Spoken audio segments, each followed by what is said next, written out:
Vamos começar aqui nossa exposição nessa noite, que foi a leitura que o irmão Norberto fez. Achei muito bom hoje, o irmão Norberto chegou para mim e disse: eu lembro que o senhor já pregou sobre esse texto, e já faz muito tempo, né? Então, quando você disse que lembrava, eu disse: que bom, né? Nos deixa alegre essa parte. Mas, realmente, do Evangelho de João é um dos capítulos que me chama muita atenção, capítulo 9. Aqui tem muitos conflitos, aqui tem muitas opiniões, aqui tem uma série de percepções a respeito de um mesmo evento que nos dá uma ideia do que se passava na mente das pessoas naquele período que aconteceu essa cura desse cego de nascença, tá bom? O Evangelho de João é, sem dúvida, um dos livros mais influentes da nossa vida cristã. Eu acredito que depois de Salmos, talvez seja no Evangelho de João, que nós temos mais versículos decorados. Não sei se você concorda comigo, mas eu penso dessa forma. As narrativas são bem conhecidas, né? Você conhece muito bem toda a narrativa da mulher samaritana, da visita do Nicodemos com Jesus. Você lembra muito bem a história, a mensagem do bom pastor no capítulo 10. Nós lembramos de forma assim excepcional da ressurreição de Lázaro no capítulo 11.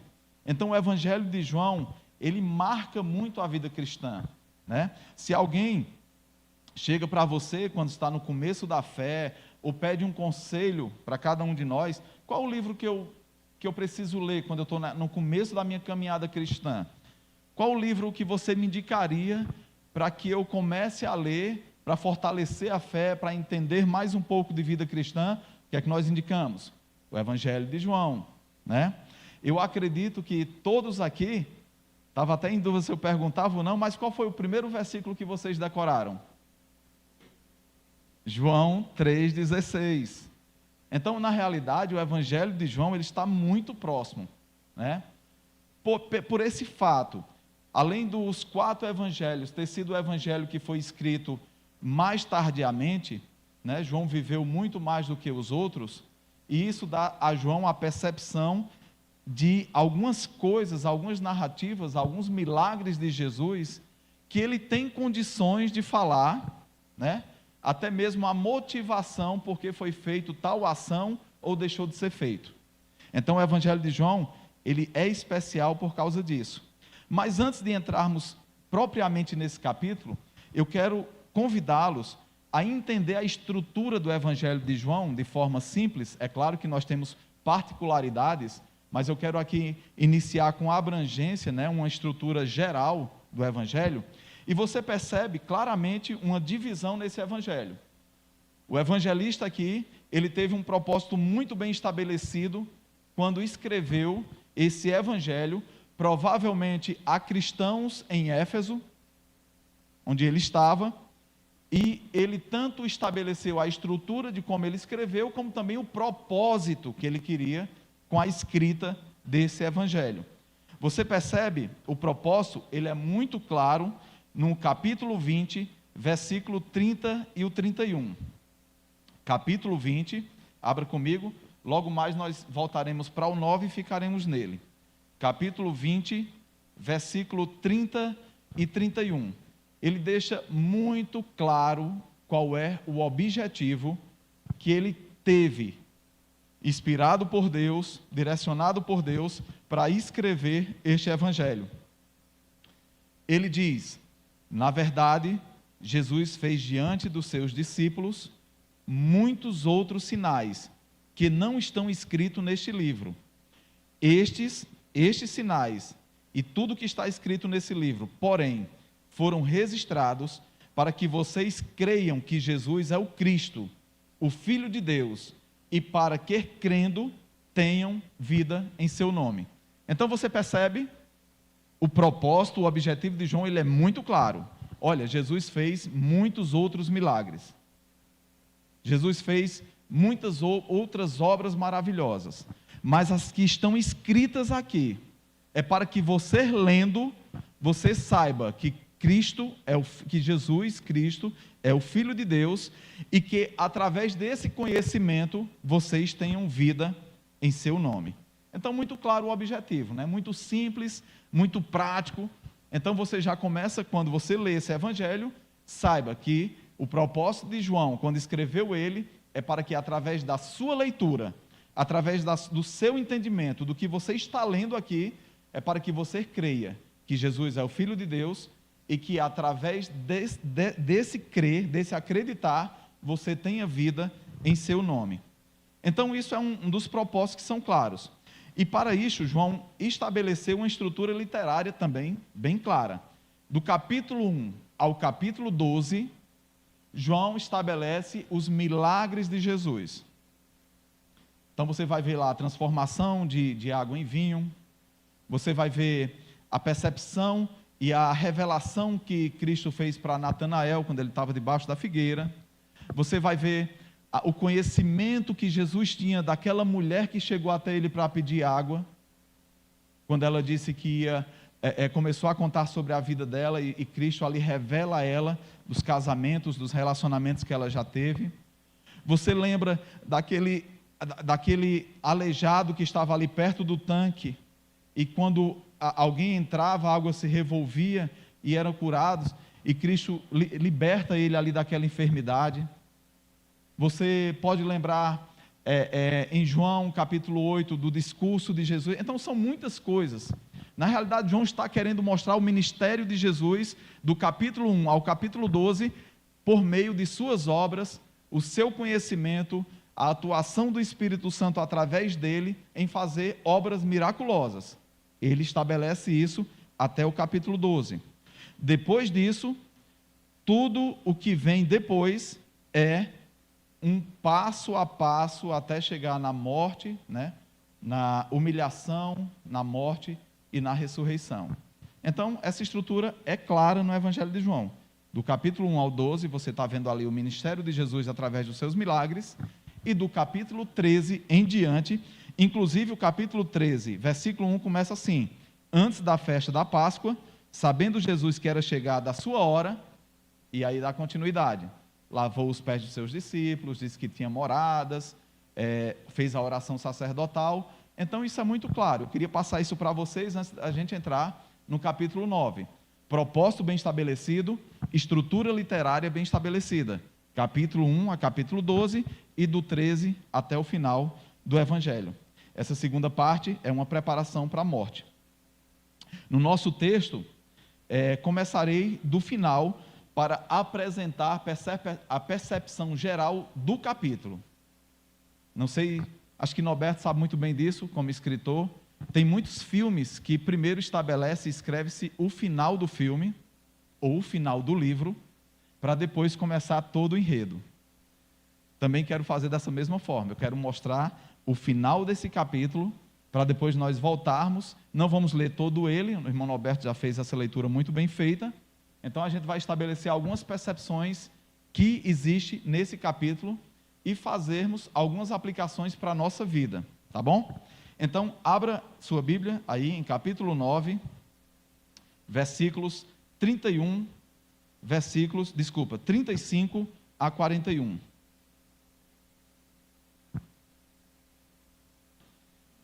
É a primeira percepção que eu tenho a respeito desse texto e quero que a gente reflita sobre isso nessa noite. Capítulo 9, versículo 35 ao 41. Jesus ouviu que eles tinham expulsado o homem que recebeu o milagre, né, que foi curado, e ao encontrar perguntou a ele: você crê no Filho do Homem? Ele respondeu: quem é, Senhor, para que eu creia nele? E Jesus lhe disse: você já o tem visto, e é aquele que está falando com você. Então ele afirmou: eu creio, Senhor, e o adorou. Vamos ficar por aqui, nesse primeiro texto. Dentro dessa percepção, irmãos, você vê claramente uma busca e uma necessidade urgente das pessoas, e eu estou colocando agora a coletividade, dentro de uma necessidade de conhecer alguém que realize seus sonhos, que realize um desejo, que faça, que supra uma falta que existe no seu coração, no seu viver, na sua vida. Jesus perguntou: você crê no Filho do Homem? E esse homem disse: quem é para que eu creia? Quem é? Eu estou só esperando. E eu estou precisando crer. Eu estou querendo crer. Então me diga quem é esse homem. Dentro dessa perspectiva aqui, eu lembrei alguns detalhes, inclusive da necessidade do homem, e no evangelismo mesmo da nossa igreja, né? Lá no bairro Timbaúbas. Eu estava pensando sobre isso e trouxe até como exemplo. Já falei para algumas pessoas aqui e repito. Naquele bairro, andando ali, rua por rua, casa por casa, nós percebíamos claramente uma necessidade gigantesca que as pessoas tinham de ter uma razão de vida, de encontrar algo que elas pudessem sustentar, que pudesse sanar a sua necessidade, que pudesse suprir a falta que elas tinham na vida. Eu até relatei com o irmão João que há 10, 15 anos atrás, nós passávamos nessas casas e iríamos falar sobre a palavra, a rejeição que a gente tinha, o obstáculo encontrado era: olha, eu nasci nessa lei, os meus pais me ensinaram essa lei, a tradição da nossa família, né, falando sobre a Igreja Católica, e nós vamos morrer nela. Nós até achamos bonito, né, a sua mensagem, nós até gostamos da sua mensagem, entendemos ela teoricamente, mas nós não queremos. Hoje não é mais isso. Hoje a necessidade é mais espiritual. Você percebe pessoas massacradas, pessoas angustiadas, pessoas que estão vivendo em um abismo tão grande que não sabem, não tem sentido de vida. Esse homem aqui, com essa parte final desse capítulo, ele me mostra claramente isso. E ele é um reflexo de uma sociedade sem Deus. Você crê no Filho do Homem? Quem é para que eu creia? Quem é ele para que eu creia? E Jesus disse: é o que está falando com você, é o que você está vendo agora. Ele disse: então eu creio, Senhor. E prostrado, né? E então o adorou. É uma necessidade. Você percebe isso? A experiência naquele bairro, né? Através do evangelismo na nossa igreja, passou muito claro isso. Pessoas que eram escravizadas por teologia de prosperidade, pessoas que eram escravizadas por teologias lá, por igrejas, por movimentos que passavam e oferecia curas espirituais para vícios, para todo tipo de problema, pessoas amarguradas, pessoas que estavam com problemas gigantescos dentro das suas casas, vendo o que não era para ver, sentindo o que não era para sentir, com profundas depressões, profundas tristezas, e me chamou a atenção isso. Então, quando eu estava vendo esse texto, eu lembrei desse aspecto de necessidade. E não se engane, aonde você está trabalhando, aonde você está convivendo, tem pessoas assim constantemente. Como diz a música do Grupo Logos, né? Um sorriso no rosto, mas um coração sangrando. Nós podemos ver muitas pessoas aí alegres, mas corações completamente fragmentados. Pessoas com a necessidade do Senhor enorme. E a gente vê isso no capítulo 9. Alguns eventos que nos mostram isso claramente também, são alguns acontecidos no mundo inteiro, que você percebe a necessidade das pessoas seguirem líderes, pessoas que se levantam oferecendo curas, oferecendo uma vida espiritual que vale a pena, e essas pessoas vão junto. Por exemplo, no Quênia, né, 80 mortos orientados a morrer por inanição, jejum. Isso aconteceu em 2021, 2022. Um grupo se fechou no local, começou um jejum, um abandono da vida terrena, um abandono da vida secular. Se levantou um homem dizendo que aquilo ali era o que se precisava ser feito para atingir um ápice espiritual. Aquelas pessoas começaram a fazer isso e o resultado: 80 pessoas morreram. O Templo do Povo, do John Stone, né? Vocês já ouviram, alguns já ouviram, Guiana, 1978, Jim Jones, 900 seguidores morrem. Um evento numa noite chamada Noite Branca. Eles já vinham fazendo essas tentativas e simulando um suicídio coletivo. Tomaram cianeto, incluindo 300 crianças. Quem é, Senhor, para que eu creia? Levanta-se uma pessoa, eu creio. há uma proposta aqui, eu creio. Por quê? Porque há uma necessidade enorme no ser humano de Deus. Esse homem aqui é um exemplo disso. Ramo Daviniano, Texas, 1993. O líder se denominava o último profeta. 79 pessoas morrem em luta armada. Quando o governo soube daquele movimento, entrou ali naquele local e morreram 79 inicialmente. Depois apareceram mais pessoas que morreram por causa daquela situação. Tudo isso reflete, aqui no Brasil, tivemos no Rio Grande do Sul e mais ou menos está com uns 4 meses que teve um evento, salvo engano, acho que na Bahia, foi Alagoas, de um pastor também que chamou um grupo de mais ou menos 21 pessoas que estava dentro de uma casa, fazendo jejum, orações e esperando um retorno do Senhor. A polícia, né, a quem de direito já foi, interviu lá, abriu aquela casa, rompeu aquelas pessoas, tinha criança, tinha mulheres, tinha famílias. O que é isso? Necessidade de Deus. Uma necessidade extrema, que infelizmente quando chega algumas pessoas que têm intenções malignas, ou até mesmo por ignorância, achar que está fazendo uma coisa correta, pessoas se não atentando para a palavra, né, para a real doutrina, então começa a enveredar por esses caminhos. Este homem aqui, na última parte desse capítulo, é um exemplo disso, tá bom? Então, dando essa explanação sobre João e falando sobre esse final, quero que vocês me acompanhem agora no início do capítulo 9, versículo de 1 a 5, e vamos ver algumas outras percepções que a gente consegue entender e fazermos aplicações para as nossas vidas. A primeira aplicação é: pregue a palavra. Peça a Deus oportunidades que uma pessoa que está ao seu lado, que você fale a respeito de Jesus. E eu falo principalmente para essa igreja, nós que aprendemos aqui uma doutrina bem estabelecida, uma doutrina concreta das Escrituras, um conhecimento que é dentro daquilo que Deus nos fala através da Bíblia. Ore de forma intencional, peça ao Senhor que coloque pessoas na sua frente com necessidades de Deus e que para escutar a palavra, porque todos temos necessidades. Não se engane, muitas pessoas que estão ao nosso redor estão com essa necessidade e nós muitas vezes não percebemos por causa de uma maquiagem, por causa de uma superficialidade e de um sorriso que não existe. Mas um coração distante de Deus é um coração que está constantemente em necessidade. O começo desse capítulo me chama a atenção, porque já começa com uma percepção dos discípulos, de quem já segue a Jesus.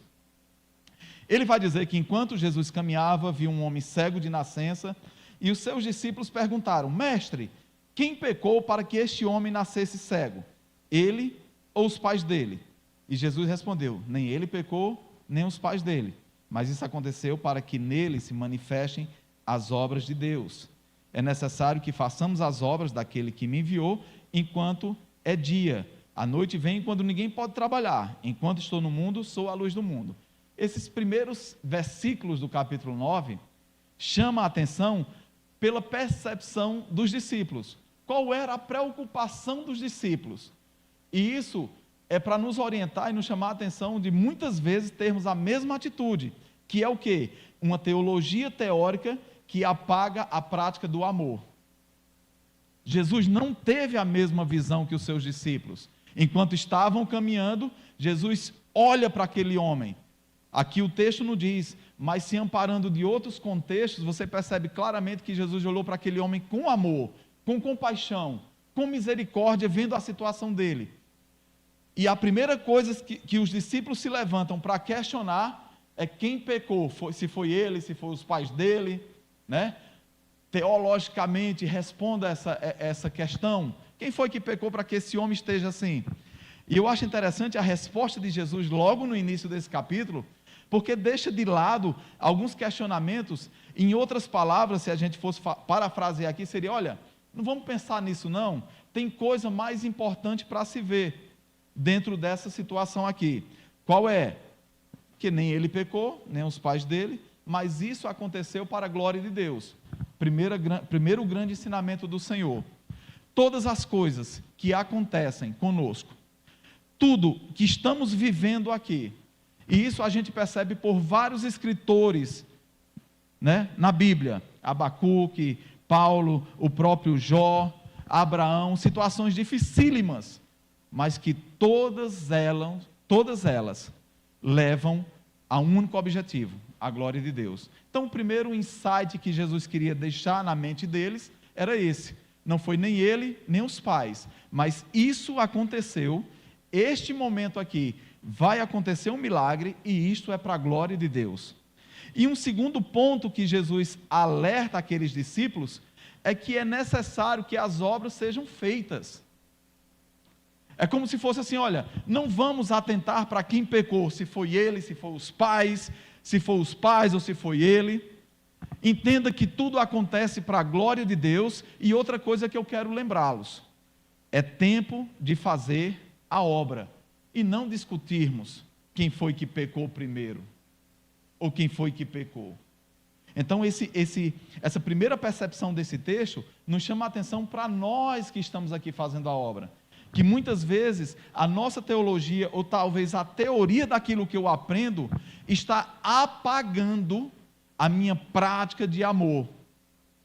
Eu venho aqui para a igreja, escola dominical, culto de oração, estudo minha Bíblia, aprendo de Deus, mas muitas vezes tem alguém do meu lado que tem uma necessidade urgente, tem uma situação que ele está passando dificílima, e eu continuo, sabe, se for fazer uma analogia aqui, perguntando quem pecou, se foi ele ou foi o pai, ou os pais. E Jesus chama a atenção dos discípulos, olha, tudo acontece para a glória de Deus, entenda isso. Segunda coisa, não é tempo de discutirmos teoricamente quem pecou, quem não pecou. É necessário que se faça algo por este homem. Por quê? Porque quando eu o vi, eu tive compaixão e amor, e eu quero trazer restauração para a vida dele. A segunda percepção que você tem dentro desse texto é do capítulo 9, versículos 6 a 12.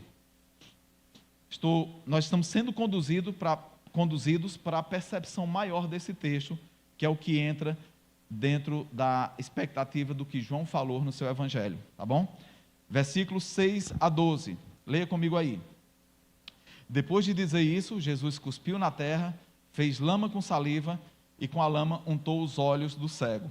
Então disse, vá até o tanque de Siloé, que quer dizer, enviado. O cego foi, lavou-se e voltou vendo. Então os vizinhos e os que antes o conheciam de vista, como mendigo, perguntavam, não é este que ficava sentado pedindo esmola? Uns diziam, é ele, outros diziam, não, mas se parece com ele. Nessa parte desse capítulo, nós encontramos uma ação parabólica, que é o uso de alguns instrumentos, né? Aquilo que é relatado como foi feito o milagre, para passar uma mensagem através desses elementos que são constituintes dentro dessa ação, que são a lama, né, o barro, o cuspe, aquela mistura, o tanque de Siloé, que tem um significado bem especial dentro desse texto, que é enviado. Então você começa a perceber que nesse capítulo começa a se construir uma visão focada naquele que estava realizando o milagre. O tanque significava enviado. A cura foi feita de uma forma como nunca havia sido. Você vai ver alguns relatos nos evangelhos de cura de pessoas cegas, mas a tua fé te curou, né? Queres ficar curado? Quero, Senhor. Então, com uma palavra, Jesus curava, mas aqui há um elemento diferente, né? Houve um barro, houve um cuspe, houve ali uma água misturada, houve um tanque que ele teria que ir para se lavar, e depois de tudo isso, ele ficaria são. Algumas pessoas pensam que, alguns pesquisadores, né, pessoas que não têm como saber direito, mas eu gostei dessas duas ideias. Primeira, um milagre como esse, como nenhum outro, só pode ter sido a questão desse barro, desse cuspe, se remetendo a uma recriação, a Gênesis, quando o homem foi criado do pó da terra, né, do barro, e Deus ali criou o homem, soprou nas suas narinas e ele se tornou ser vivente. Então, aqui dentro desse aspecto, um homem cego de nascença, e Jesus pega aquele barro também mistura, né? E faz ali um melado e pede para ele colocar nos olhos e até o tanque. Provavelmente é uma possibilidade de estar se remetendo ao Senhor, Criador de todas as coisas, e agora a sua representação clara e exata. O próprio Deus fazendo esse milagre neste homem. Outros dizem que a ênfase de João em dizer que esse milagre ele começou com barro, com água ali, com cuspe, e depois se lavar, tirar aquilo do rosto, provavelmente era uma ênfase para uma cura física que posteriormente viria uma cura espiritual, como nós já lemos na última parte do capítulo, né? Quando ele disse, você conhece quem fala com você? Não, quem é o Cristo para que o adore? Então ele teve um conhecimento bem mais específico com o Senhor ali. E algumas pessoas nos levam a entender que esse primeiro milagre, ele era composto de elementos que traziam uma cura física, uma cura uma graça que ele recebeu, mas só fisicamente. Ele não tinha sido salvo ainda, ele não tinha conhecido aquele que o curou ainda, e ele iria ter essa percepção logo mais. Mas o fato é que essa ação parabólica é um elemento literário que era usado naquele tempo e que nos chama a atenção por causa disso. Então é um milagre aqui como nenhum outro. Você não encontra um milagre nessa proporção, nem no grau de dificuldade, né, de impossibilidade, que era um cego de nascença, e também nem na sua forma como foi feita. É algo bem peculiar do Evangelho de João e bem peculiar nesse capítulo 9, ok? Capítulo 9, versículo 13 a 34, nós entramos em um outro grupo que agora tinha sua teologia, sua religiosidade acima de qualquer coisa. E estes homens eram completamente motivados por inveja. Inveja e uma percepção a respeito de Cristo como alguém que tomaria o lugar deles. E por essa percepção, eles faziam de tudo e qualquer coisa para eliminar Jesus Cristo ali daquele ministério em que ele estava exercendo. Esse grupo se chamava os fariseus, né? Você percebe aí no versículo 13 que eles começam a entrar em contato com o homem que antes era cego. Levaram aos fariseus, aquele que antes era cego. Versículo 13. Os fariseus eram uma classe bem popular naquele tempo. Eles eram dirigentes, né? Eram homens que estavam à frente das sinagogas, que eram aquelas locais, poderíamos chamar de igrejas hoje, sinagogas, onde era lido a lei ali, interpretado, onde aqueles homens tinham conhecimento a respeito da lei. Então eram homens religiosos, e você percebe pelos evangelhos que eles eram muito bem vistos diante da sociedade. Jesus que se levanta em vários momentos e critica as suas ações, mas eram homens que, religiosamente falando, eram ícones, né? Eram espelhos, eram homens que tinham um zelo por Deus, né? Um zelo pela palavra, mas em que em muitos momentos, e alguns deles tão radicais, que levava essa religiosidade a tal ponto que não conseguia, no caso aqui do capítulo 9, enxergar, fazendo esse trocadilho que o próprio Jesus vai fazer no final do capítulo, não conseguiam enxergar uma graça de Deus sendo derramada na vida de uma pessoa. Uma coisa nítida, uma coisa visível, uma coisa que eles estavam vendo ali na frente dele. Um homem que antes era cego e que agora estava vendo. Então esses homens começam a questionar, o que é isso que aconteceu? E começa, você percebe aí do versículo 13 ao 34, uma série de questionamentos a respeito desse milagre. É verdade? Aconteceu mesmo? Não aconteceu? Como foi que aconteceu? Quem é que fez isso com você? E aquele homem está ali no meio dessa classe aqui, respondendo a isso. Lembremos também, irmãos, que um pouco mais à frente, esse mesmo grupo aqui religioso, chamado os fariseus, para você entender o tamanho da cegueira desses homens. No capítulo 11, que todos conhecem, ou a grande maioria, a ressurreição de Lázaro. O que é que acontece ali quando Lázaro é ressuscitado? Alguns fariseus, vendo aquilo, foram relatar os acontecimentos aos chefes, né, a esse grupo religioso, e o que é que eles fazem? Vamos matar Jesus. Por quê? Porque ele tem adquirido uma popularidade imensa. Ele vai ganhar, né? Ele vai ser ovacionado por esse povo, então vamos matá-lo. E para ainda não se contentando com isso, e vamos matar também Lázaro, que foi quem ele ressuscitou, porque é uma prova viva do poder de Jesus. Vamos matar ele também. Você consegue imaginar o que é uma pessoa religiosa que tem conceitos e percepções a respeito de um milagre, a ponto de fazer isso dentro dessa sociedade aqui?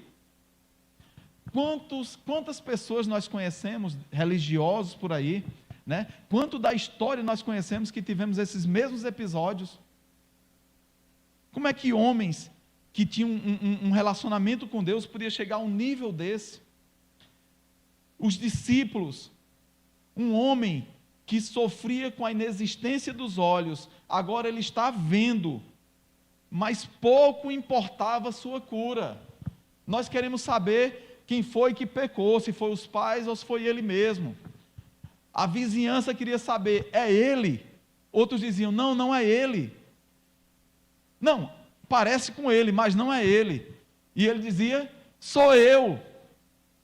Poucas pessoas estavam se importando com a relação que esse homem teve com Jesus, embora não o conhecesse até aqui, mas que ele tinha sido curado, que ele estava em uma situação de sofrimento, sabe, de perca mesmo, todos os dias sofrendo, de repente encontra um homem na sua frente que o cura, e as pessoas ficam questionando quem foi, como foi, acha que não foi, e ninguém parou para pensar sobre isso.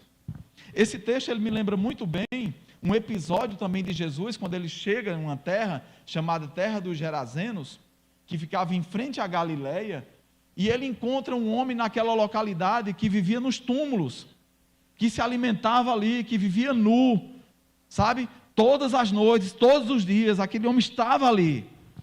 E Jesus chega, olha para aquele homem também com compaixão e o cura, expele aqueles demônios que ele carregava, que por sinal era chamado legião porque eram muitos. Mas no decorrer daquela história, as pessoas começavam a observar e chegavam e perguntavam, o que foi que aconteceu? Não, Jesus chegou aqui, curou esse homem que antes estava aqui no cemitério, vivia nos túmulos, os espíritos saíram, foram para a manada de porcos, que se precipitou e caiu na água. Qual foi a decisão daquela sociedade? Pouco nos importamos com esse homem, se ele foi curado ou se não foi. O que nós queremos é que esse Jesus saia daqui. O grau de insensibilidade dessas pessoas em não perceber a cura de uma pessoa que estava sendo atormentada uma vida inteira. Sobre esse texto, eu vi certa vez, e até gosto, né, da imaginação das pessoas, e que é interessante, um pregador, né? E ele estava falando, enquanto havia uma rejeição social sobre aquela cura, sobre aquele homem que estava sendo transformado, a casa dele estava se impressionando com a transformação. E o pregador, certa vez, falando sobre esse texto, eu achei até interessante. Esse homem, provavelmente, não está no texto, mas a gente pode imaginar que quando ele saía do cemitério, se alguma vez saísse, chegava em casa, era arrombando porta, né?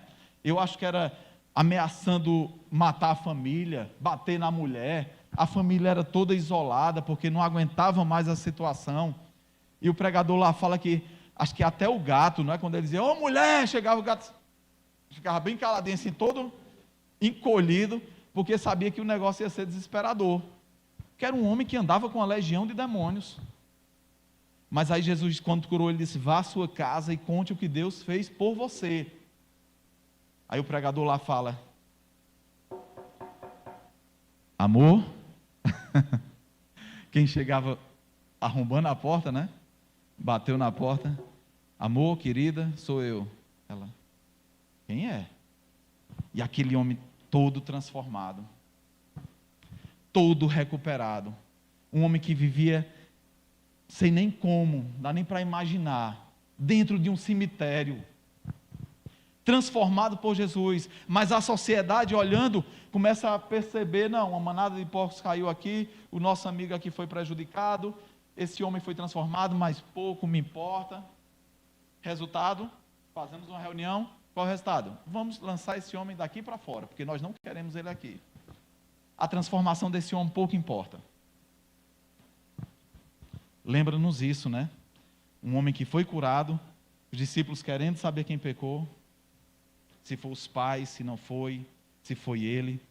Os vizinhos não entendiam, sem saber se era ele, é ele mesmo, parece com ele, não é ele. Os fariseus diziam, não é de Deus, porque esse homem que fez esse milagre, ele fez no sábado. Outras pessoas, como pode ele não ser Deus e fazer tal proeza? E o homem dizia, eu acho que ele é um profeta. Ninguém conhecia ao certo, ninguém estava sabendo ao certo, mas a verdade é que a percepção e as afeições aqui era muito distante daquilo que tinha acontecido. Ou tinha fundamentação teológica, ou queria saber o que era que tinha acontecido, ou entendiam que aquilo ali tinha sido um erro, porque foi feito no sábado, mas poucas pessoas diziam, que bênção, um homem desse que passou a vida toda cego, agora está vendo, agora foi curado. Então, já que temos tantas opiniões a respeito desse acontecido e sobre esse assunto, o que é que nós vamos fazer? Isso aqui é o ápice do texto, dentro da proposta de João no seu evangelho. Vamos chamar os pais dele, vamos chamar os pais para saber o que os pais relatam, o que eles podem nos dizer a respeito desse acontecido. Versículo 18 a 23. Os judeus não acreditaram que ele tinha sido cego e que agora podia ver, enquanto não chamaram os pais dele. E lhes perguntaram, é este o filho de vocês, que vocês dizem que nasceu cego? Como é que agora ele está vendo? Então os pais responderam, sabemos que este é nosso filho, e que nasceu cego, mas não sabemos como agora está vendo. E também não sabemos quem lhe abriu os olhos. Perguntem a ele, pois já tem idade e poderá falar por si mesmo.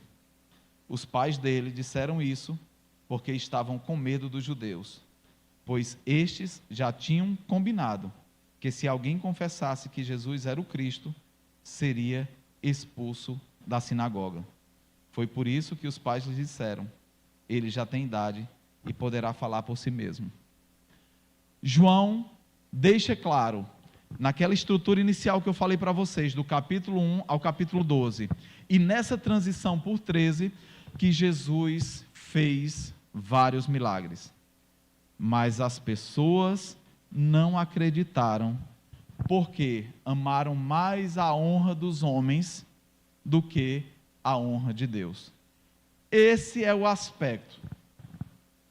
Essa decisão dos pais aqui evidenciava um medo dos homens, um medo de perder privilégios, do que assumir que o seu próprio filho, que passou a vida toda sofrendo com uma cegueira, agora estava vendo. Eu não sei para você, mas para mim isso aqui é incrivelmente aterrorizante. Você chegar a um nível de perceber um milagre na sua família, no seu filho, e não confessar com medo de perder privilégios. Realmente é algo estarrecedor, é algo que não dá para entender.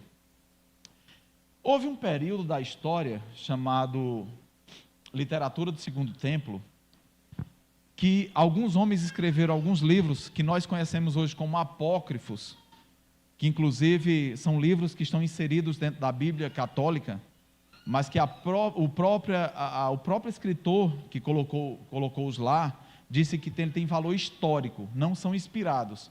Tem valor histórico, você pode ler ali e entender o contexto daquele momento de forma histórica. São informações históricas a respeito de acontecimentos que estiveram ali entre 300, 400, 200 anos antes de Cristo, certo? Entre esses escritos, nós encontramos um livro chamado Macabeus. Não sei quantos irmãos aqui já conhecem ou já tiveram acesso à leitura, mas ele tem 2 volumes, né? Em 2 Macabeus, no capítulo 7, tem uma história lá, que não faz parte da nossa Bíblia, porque não é inspirado, mas tem valor histórico, e ele fala de uma mãe que viveu naquele período, que foi uma perseguição de Antíoco Epifanes. Era um dos capitães, né, dos generais de Alexandre o Grande, né, da Grécia. Quando ele morreu, ele deixou quatro governadores, 4 capitães que deram continuidade ao seu reinado. Entre essas divisões, nós encontramos os Seleucidas, e dentro dos Seleucidas, teve esse homem que se levantou, que perseguiu demais os judeus, aboliu o sábado, né? A história diz que ele colocou um porco no templo, no altar, ele perseguia as pessoas para não fazerem circuncisão, matava judeus, cristãos, sabe, ele fez um terror, socialmente falando, no povo de Deus naquele período.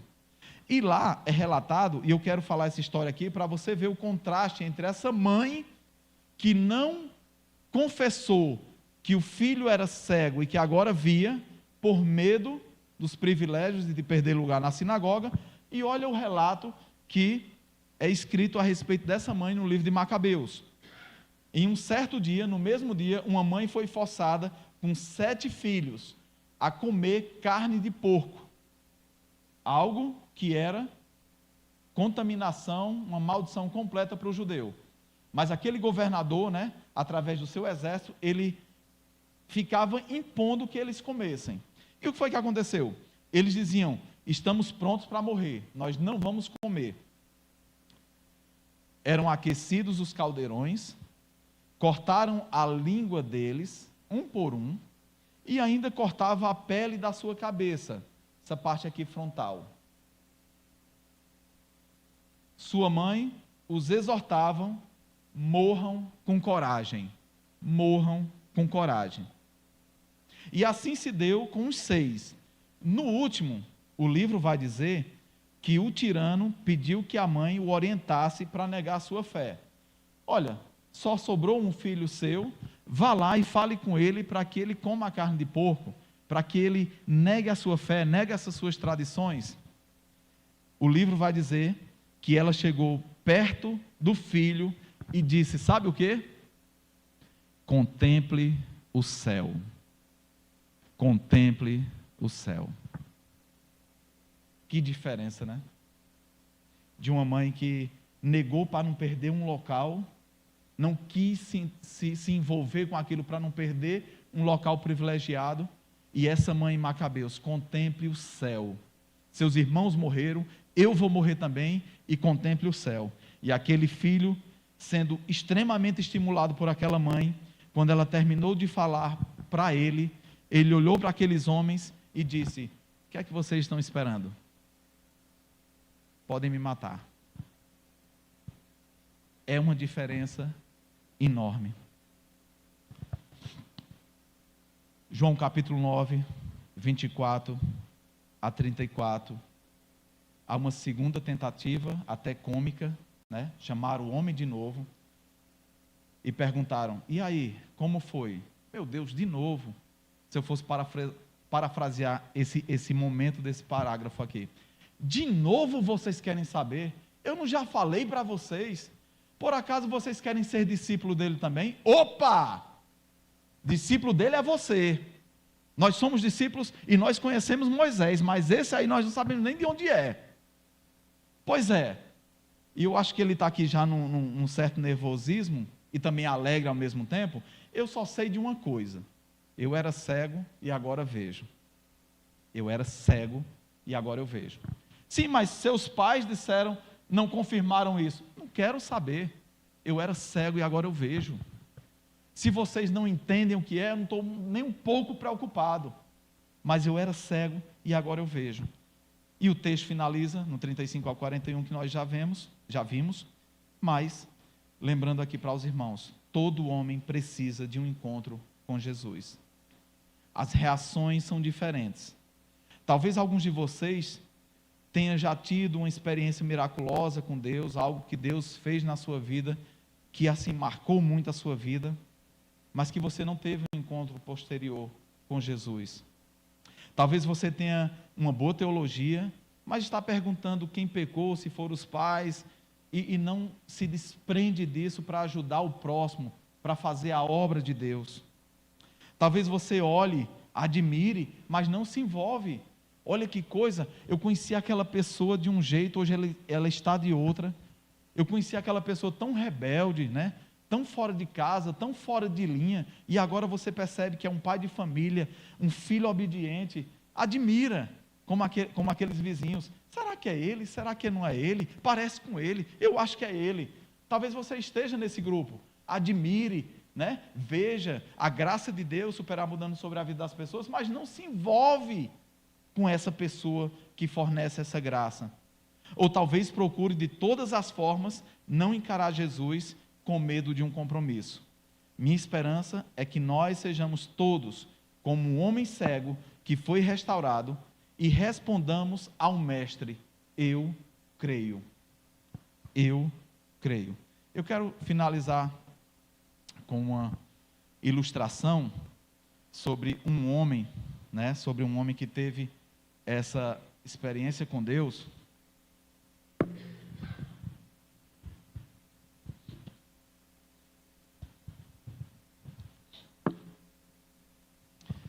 Já falei isso no culto de oração e é uma história que me chama muita atenção, para vocês terem ideia o que é um relacionamento com Deus firme, um compromisso com Jesus que é espelhado através das suas ações, do seu comportamento.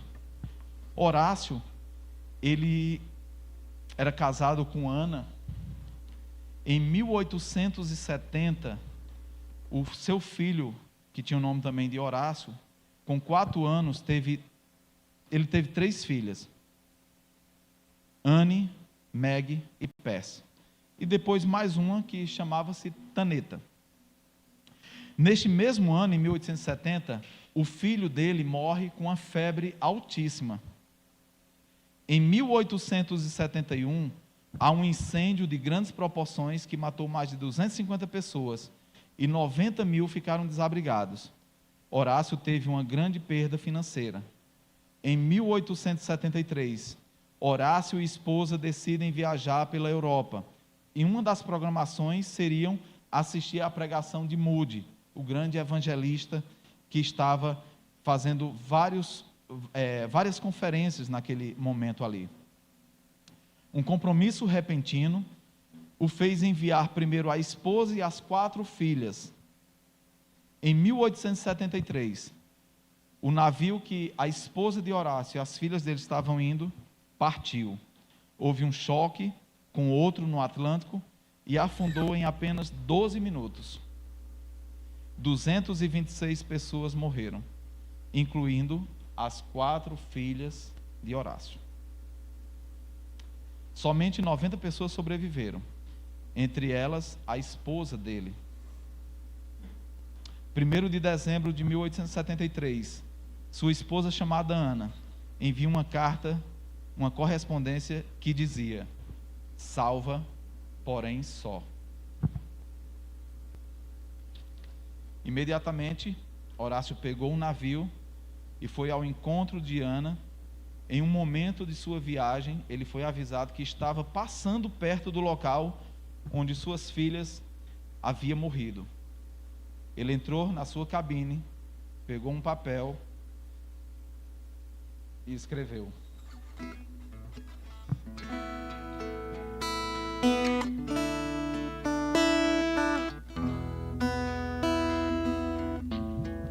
vamos cantar juntos. Se paz amais tu, me deres gozar. Se duras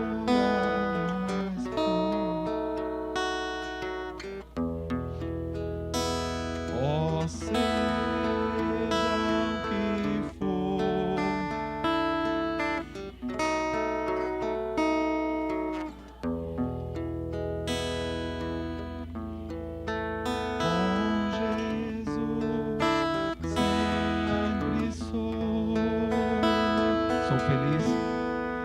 sou feliz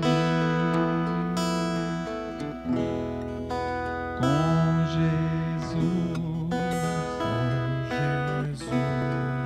sou feliz com Jesus, meu Senhor. Senhor, eu creio. Amém.